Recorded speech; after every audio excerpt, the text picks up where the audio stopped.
Hi everyone, and welcome to the Clear Skin Essentials, and I'm your host, Natasha St. Michael, and thank you so much for joining me. So first of all, Happy New Year, happy 2017. Super exciting. And I know a lot of you have goals this year to clear up your skin. Okay, I know that many of you want to clean up your diet, to get rid of breakouts or adult acne, or you want to transition more onto a non-toxic or natural skincare routine, or you might just want to just, like in general, clean up your lifestyle and get super healthy or super fit in order for it to show up in your skin. One way or another, I want to help you reach your goals. And most of you know that I work as a holistic health coach, and I've been doing this for about a decade now. And I've worked with like thousands of people. And there's certain things, there's certain patterns I see that ensure that someone is successful with their goals, and there's certain patterns and ways of doing things that stand in people's way.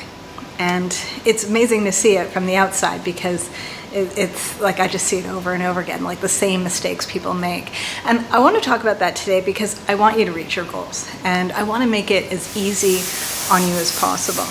So first things first, I want to first talk about mindset and motivation. So for those of you that have taken my free email course, the Acne Solutions 5-day email course, at the end of the email course, I ask everyone, what's the number one thing that either frustrates you or stands in your way from clearing up your skin?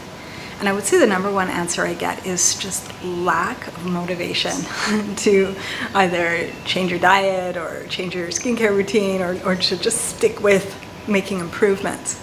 And one thing I can say is that I find motivation is one of the worst things to rely on to actually achieve your goal. Okay, and I know this kind of sounds weird because everyone's always talking about, how to get motivated or be more motivated. But I actually find that motivation is totally out of your control for the most part, right? Like, there's always going to be days where we wake up, we don't feel motivated. We wake up and we don't want to do what we're planning to do, or, we're just not in the mood. And if you're relying on motivation, you're kind of relying on something that is outside of yourself, right? Because you don't know from day to day how are you going to feel about your goals, and if you're going to be super pumped up about doing it, or you're going to be like, oh, this is terrible. I don't, this is the last thing I want to do. And I find instead, if you move away from relying on being motivated and focus more on your mindset, more on your attitude, and more on what you're telling yourself, you'll find that it's a lot easier to actually stick with your goals. So an example I'm going to give is, once in a while on social media, someone will leave a comment on one of my videos or one of my blog articles, and they'll say something like, oh, Natasha, you're pretty much telling me I can't eat anything. So like, let's say I have an article about what to take out of your diet to clear up your skin, and the person will respond saying, I can't eat anything. And if you look at the article, there's nowhere I'm saying you can't eat anything. I'm saying there's certain foods you can't eat that are going to cause you breakouts, but that's not everything. But that person is in a place where their mindset, their attitude is pretty low. In my eyes, it's a shame, because it's almost like they've given up before they've even tried. And it's pure like doom and gloom. And it's really hard to do anything if you have an attitude like that. But the beauty of that is that your attitude it's in the palm of your hands. Like, that you can change. You can change that more than you can change whether you're motivated or not. And if you have a better attitude about things, or you're telling yourself things in a more positive outlook, then you're more likely to naturally just be more motivated. It takes care of the motivation part. So for an example, like with that person who's saying like, oh, I can't eat anything. Imagine you said to yourself, it might feel like I can't eat anything, but I'm going to do it. I'm going to clear up my skin. I'm going to take these foods out, and it's going to be great. Huge difference, and it's kind of like seeing the glass empty or half full, So if there's times where you're like, you know what, I have no motivation, I just want to give up. It's not about the motivation. It's about, what am I telling myself at this moment? What am I feeling? And how can I kind of just acknowledge that, but move forward?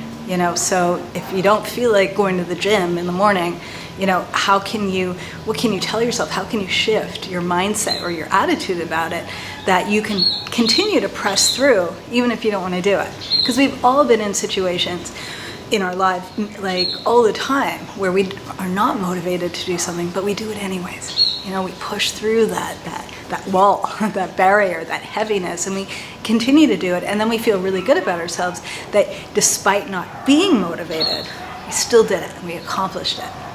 So next time you're telling yourself the excuse, oh, I'm not motivated, I'm not going to eat my salad, you got to change that dialogue. You got to change the conversation you're having with yourself. And then you'd be amazed to see how it's much easier to follow through. The next tip I have has to actually be something practical. Okay, so it's not only goals, and achieving goals is not only about mindset and how you approach things, but it's also about how you're organizing your life. And there's a lot of practical things that kind of help to support you to achieve your goal. And the one thing that I've seen over the years that stands in like a lot of people's way is their living environment. And this might sound a little bit strange, but if your living environment is disorganized, if it's not cleaned up, if things are not put away, it's really discouraging. It's really hard to make changes in your lifestyle when what you're seeing around you is like chaotic, or it's untidy, or it needs to be tended to, but it's not. A perfect example is that, let's say you want to improve your diet to clear up your skin, okay? And you're like, I want to take out the junk food, I want to take out the dairy, I want to start getting healthy, I want to start cooking my own food. And then you go into your kitchen, and your kitchen is like dirty, there's dishes that have been piling up for like over a day. You look in the refrigerator, and there's like everything is like unappetizing, it's old, it's rotting, it's like your whole kitchen is kind of just gross. You're not going to want to make like a green smoothie and a salad in an environment like that. You're more likely to actually cook and prepare healthy food if your kitchen is really clean, it's organized, your refrigerator or pantry is stocked with like fresh, inviting food. It's just so much more appetizing and more doable.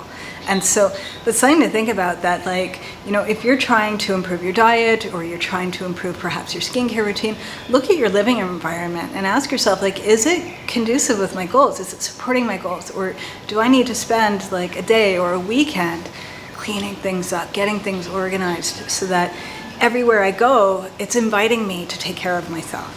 It's kind of like if someone has a goal to be on top of taking makeup off every night, right? Like a lot of times people they know they should take their makeup off at night, but they're so tired at the end of the day that they just want to go straight to bed, right? But that it'll help to clear up your skin if you did. I am sure if you had like a cleaner bathroom and a more inviting bathroom, it would make that routine a lot easier, rather than going in the bathroom and everything's kind of cluttered and all over the place. Like even if you had like a little flower in the bathroom, it would just make it more, it would just take it up a notch, that it would just make the routine a lot better. And so it's all about kind of just shifting things and organizing things that you really feel like you're doing something great for yourself. Because once you start doing that, you'll want to do more and more and more. And it just naturally inspires you, it just naturally supports that transition in your life to be supporting yourself more.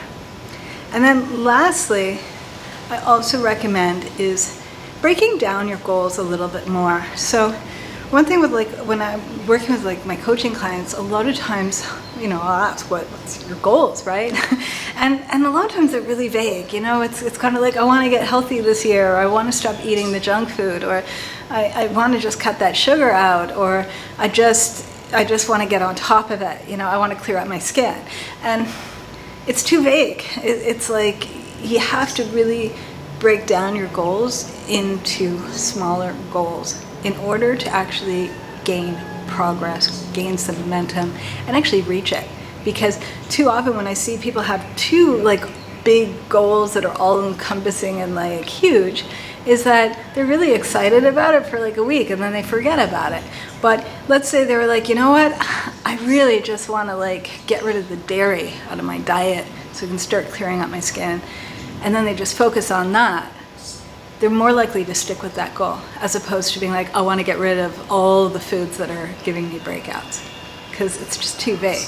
you know. And a perfect example I actually have is one of my students from my video course, The Clear Skin Diet Rules. She wrote me recently, and it was really cool. What she was telling me was that, like, she really struggled with like eating healthy at work. You know, it was kind of like the one thing that was always standing in her way, you know, is that, like, when she go to work every day, at break time, everyone would kind of like take out the pastries or the donuts or like have some sort of like sugary snack, you know, and it's like a social time. And she found that, like, you know, she wanted to clear up her skin so badly and clean up her diet, but going to work every day was just like, it was so challenging just to deal with that like the coffee table. And I'd said to her, you know, put everything else aside and just focus on that. Just focus on getting through the day without eating, you know, the donuts, the pastry, and all that stuff. Don't worry about all the other improvements you want to make to, like, your diet, your lifestyle, none of that. Just right now, this is the big challenge that you need to overcome. And she was like, okay, you know, that feels better. It's almost like, you know, the load was lifted. It's just one thing that she needs to do every single day. And she wrote me back saying that, like, you know, every morning she would wake up and kind of like redetermine to herself, I'm going to get through today. I don't care what it takes. I'm going to get through that table. I'm not going to touch it. And after a few weeks of not going near the pastry table, her skin started clearing up.